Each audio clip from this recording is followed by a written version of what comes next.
starts angling for her, and then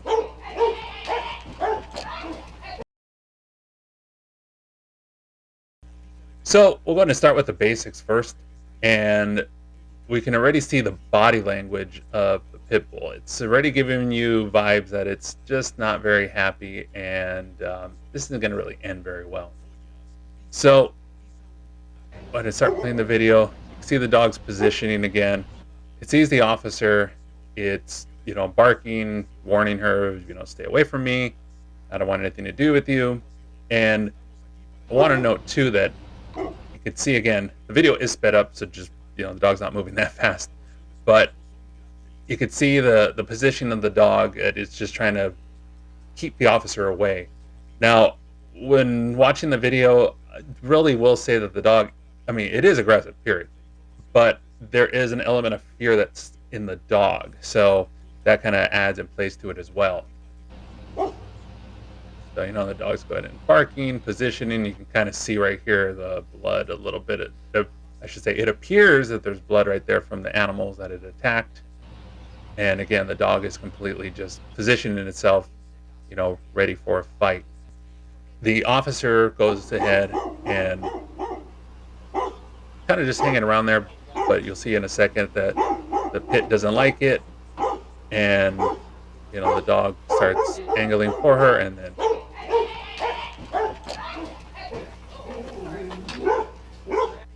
so one important thing too here is that when you're dealing with any animal, period, nice or aggressive, there is an invisible line here. Just picture like an invisible stick.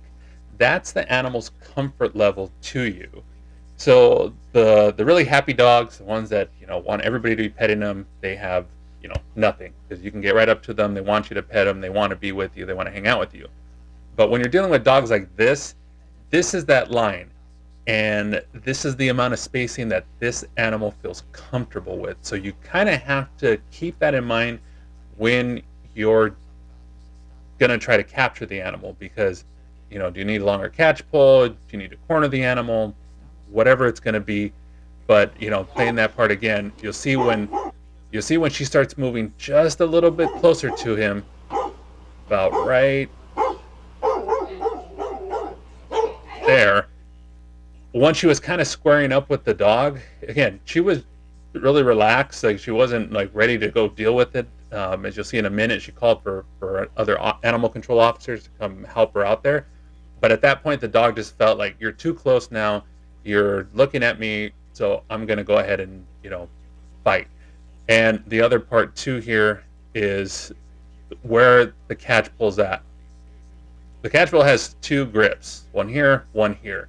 So in this situation, when I train my officers, you have one hand at the top, whatever your dominant is the middle, and then the other hand on the top, and you're almost like ready to kind of like jab at the dog if it comes at you.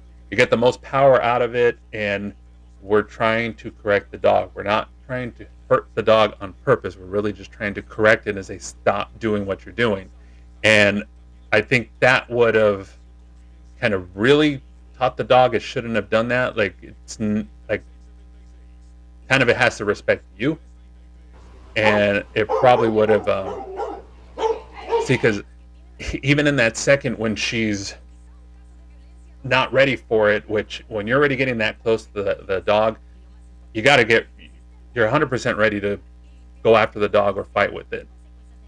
But this is how quickly it could switch, because now look, the officers, grabbing their guns, they don't want the animal control officer hurt, so they're going to do anything to protect her as well.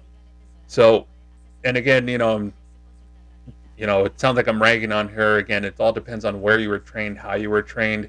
That's why I wanted to put these out, just to kind of, share the knowledge base I've had, and it's kind of worked, before. But we will rewind here. And in this situation, if this would have been me, I would have actually been giving commands like you would hear at the end of a high-speed chase, when the cops are yelling at the suspect to get down, or, put your arms out, or whatever you want them to do. You just switch that like you would give a dog commands, sit, stay, no. And you'd really be surprised on how just doing that really changes the situation. Had that been me and I would have been here, I would have already had the catch pole in that position, like I told you, and giving the dog commands and squaring up and looking the dog right in the eyes. Yes, that's 100% a threat. The dog will perceive you as a threat. It will try to get, aggressive. But in their language too, when you stare them down and you don't break that look, they will start cowering. And we are specifically talking about here a law enforcement based trying to get a dog that is loose and aggressive. This isn't training your pet because, it wants to snap at you. No. We're dealing with a dog that hurt someone and something. And we're trying to get it with the least amount of, power used from, shooting the dog and killing it to just putting it on a catch pole. So just kind of get that in your head first. But when you have this part here, and if you're giving the dog commands telling it like, no, sit, stay, and you're yelling, no, 100% yelling, it's crazy how much power just your voice and your body language to an animal, that's all they read. You got to just use that to your advantage and speak back to the dog.